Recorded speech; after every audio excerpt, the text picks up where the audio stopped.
And make the single. आज आपको 11th class का चैप्टर करा रही हूँ, सम्मिश्र संख्याएं। ठीक है, इसे ध्यान से समझिए। सम्मिश्र संख्या होती क्या है?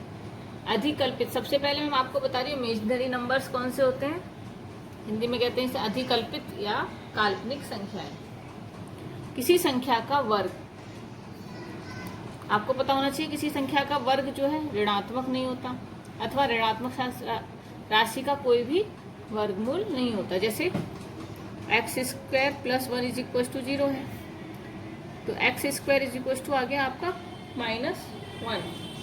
तो इसका अगर हम हल करेंगे तो हमें कोई संतुष्ट नहीं कर सकती इसे वास्तविक संख्या। ठीक है, तो इसका वर्ग ऋणात्मक नहीं होता। प्रत्येक ऋणात्मक वास्तविक संख्या का वर्गमूल एक काल्पनिक अथवा अधिकल्पित संख्या होती है। तो जो ऋणात्मक वर्गमूल होता है उसका क्या कहलाते हैं? कौन सी होती है? काल्पनिक संख्या होती है। ठीक है, जैसे काल्पनिक संख्या की इकाई को हम किससे निरूपित करते हैं? आई से। ठीक है, काल्पनिक संख्या की इकाई क्या कहलाई जाएगी? आई। आई = क्या हो जाएगा? मान जब अंडर रूट में आ जाता है। जैसे इसका हम वर्गमूल निकालेंगे तो अंडर रूट लगाएंगे, इस तरीके से लिखेंगे x = √-1। ठीक है, तो पॉजिटिव नहीं होगा, क्या होगा? नेगेटिव। उससे हमने किससे बताया? काल्पनिक संख्या से। इसकी इकाई होती है आई। काल्पनिक संख्या की इकाई को क्या कहते हैं? आई। तो आई की वैल्यू है हमारी √-1। अगर हम इसका स्क्वायर करेंगे, वर्ग करेंगे, तो दोनों तरफ वर्ग हो जाएगा, तो क्या आ जाएगा? -1। तो ये आपको लर्न करना है। i होता है √-1 और i² होता है -1। ठीक है, सबसे पहले आपको पता होना चाहिए काल्पनिक संख्या कैसे हम निरूपित करेंगे। सम्मिश्र संख्या, सम्मिश्र संख्या को किससे डिनोट करते हैं? z से। तो z क्या होना चाहिए? x + iy। ठीक है, z x + iy। यहाँ z क्या है? z बराबर क्या है? वास्तविक भाग है। ये x को हम क्या कहेंगे? वास्तविक रियल पार्ट, और iy को हम कहेंगे काल्पनिक भाग। तो इस संख्या में क्या होंगे? दो भाग होंगे, एक वास्तविक भाग होगा और एक काल्पनिक भाग होगा। तो ये क्या कहलाई जाएगी? सम्मिश्र संख्याएं। और x और y जो होनी चाहिए यहाँ पर, दोनों क्या होनी चाहिए? वास्तविक संख्याएं होनी चाहिए। तो ठीक है ना, तो आप यहाँ पर क्या समझे? x को कहेंगे हम वास्तविक भाग, वास्तविक संख्या इसका, और इस पार्ट को कहेंगे हम काल्पनिक भाग। अब इसके संयुग्मी आपको पता होना चाहिए। संयुग्मी सम्मिश्र संख्या क्या होती है? अगर हमें कोई सम्मिश्र संख्या दे रखी है z = x + i, और उसका संयुग्मी लिखने के लिए आ जाए, मतलब कंजुगेट, ये कॉम्प्लेक्स नंबर आपको दे रखा है, इसका कॉन्जुगेट अगर आपसे पूछा जाएगा तो उसे किससे डिनोट करेंगे? z बार से। z बार = क्या हो जाएगा? x - iy। जो भी यहाँ पर प्लस माइनस होगा उसका अपोजिट आएगा।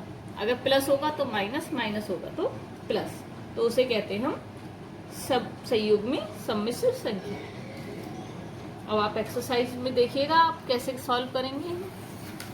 थोड़ा सा मैं इसके बारे में और बता देती हूँ। सम्मिश्र संख्या के गुण, प्रॉपर्टीज।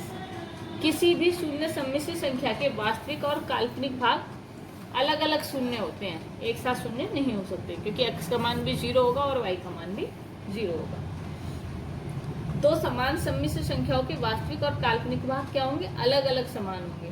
अगर हम दो सम्मिश्र संख्या लेते हैं तो वो सब क्या होंगे? अलग अलग बराबर होंगे। किसी सम्मिश्र संख्या की संयुग्मी वही सम्मिश्र संख्या होता है। जैसे संयुग्मी का हमने पूछ लिया, संयुग्मी का संयुग्मी बताइए, तो क्या होगा? वही वास्तविक सम्मिश्र संख्या होगी।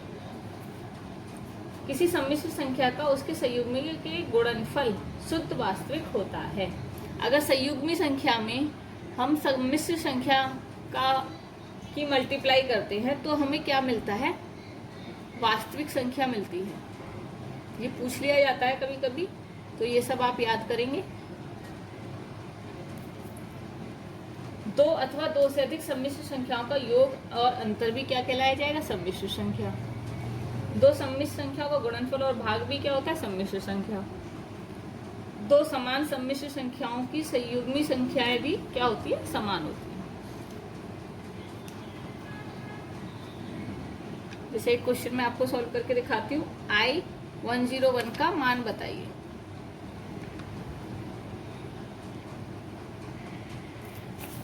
ठीक है, आपको बताना है I 101 की पावर S की है का मान बताइए।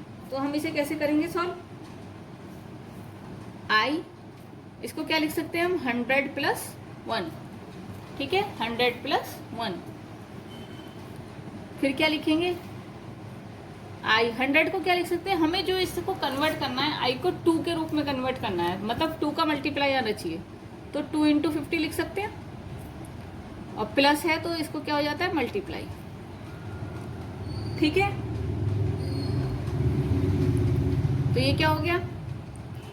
I square 50 I।